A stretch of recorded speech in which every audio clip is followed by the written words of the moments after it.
Hello నమస్తే, welcome back to my YouTube channel veggie paradise. I am Gajavalli Sai Sahiti. ఈరోజు independence day స్పెషల్గా tricolour fried rice తోటి మీ ముందుకు వచ్చేసాను.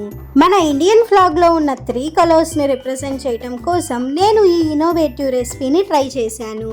It turned out super tasty. Mild ఫ్లేవర్తో సింపుల్గా చేసుకునే ఫ్రైడ్ రైస్ రెసిపీ ఇది. మరి ఇంకెందుకు లేట్, రెసిపీ ప్రాసెస్ చూసేద్దామా? Let's begin the recipe process. First saffron colour కోసం అయితే నేను ఒక పెద్ద క్యారెట్ని తీసుకొని చిన్న చిన్న పీసెస్గా చాప్ చేసుకొని పక్కన పెట్టాను. అండ్ వైట్ కోసం అయితే ఇక్కడ పన్నీర్ క్యూబ్స్ని వాటర్లో వేసి ఉంచాను. ఇలా చేయటం వల్ల పన్నీర్ క్యూబ్స్ సాఫ్ట్గా ఉంటాయి. ఫైనల్గా గ్రీన్ కోసం అయితే క్యాప్సికమ్ని ఇలా కట్ చేసుకొని పక్కన ఉంచాను. మనం ఈ 3 ఇంగ్రీడియంట్స్ యూస్ చేసి ఫ్రైడ్ రైస్ చేసాము అంటే ఫ్లేవర్స్ పర్ఫెక్ట్గా బ్యాలెన్స్ అవుతాయి. అందుకే నేను ఇవి చూస్ చేసుకున్నాను. అండ్ ఇక్కడ నేనైతే ముందుగానే 1 కప్ రైస్ని ఈ విధంగా పొడి పొడిగా కుక్ చేసుకొని ఉంచుకున్నాను. 1 కప్ అంటే 2 గిద్దలు అనమాట. ఇప్పుడు స్టవ్ మీద ఒక కడాయి పెట్టుకొని 2 టేబుల్ స్పూన్స్ ఆయిల్ యాడ్ చేసుకొని బాగా హీట్ అవ్వనివ్వాలి. హీట్ అయిన ఆయిల్లో గుప్పెడంత జీడిపప్పు యాడ్ చేసుకొని లైట్గా కలర్ చేంజ్ అయ్యే వరకు ఫ్రై చేసుకోవాలి.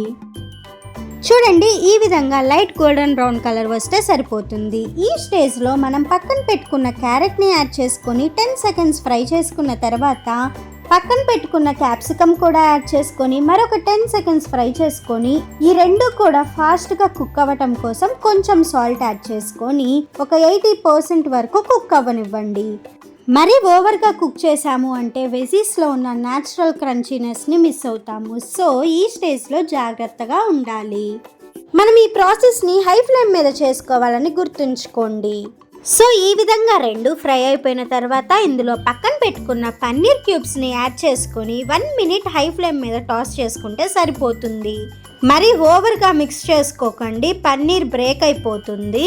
మైల్డ్ మిల్కీ టేస్ట్ ఉన్న పన్నీర్ని మైల్డ్ స్వీట్నెస్ ఉన్న క్యారెట్ అండ్ మైల్డ్ స్పైసీనెస్ ఉన్న క్యాప్సికమ్తో మిక్స్ చేయటం వల్ల పర్ఫెక్ట్ బ్యాలెన్స్డ్ ఫ్రైడ్ రైస్ వస్తుంది. ఇక్కడ నేనైతే ఒక పెద్ద క్యారెట్, ఒక పెద్ద క్యాప్సికమ్ అండ్ 200 గ్రామ్స్ పన్నీర్ని యూస్ చేశాను.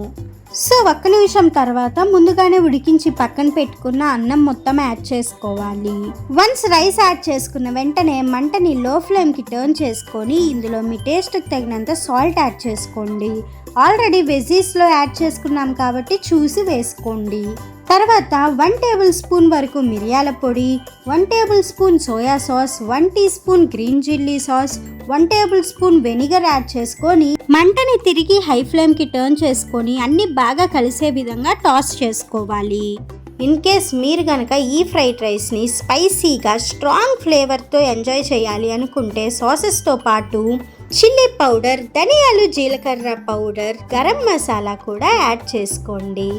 అండ్ ఆల్సో స్టార్టింగ్లో యాడ్ చేసిన క్యాష్యూ కంప్లీట్లీ ఆప్షనల్ అనమాట. మధ్యలో తినేటప్పుడు నట్టిగా తగులుతూ ఉంటే బాగుంటుందని నేను యాడ్ చేశాను. సో వన్స్ ఈ విధంగా బాగా టాస్ చేసుకొని వేడిగా సర్వ్ చేసుకున్నాము అంటే మనకి కావాల్సిన try colour fried rice ready అయిపోతుంది.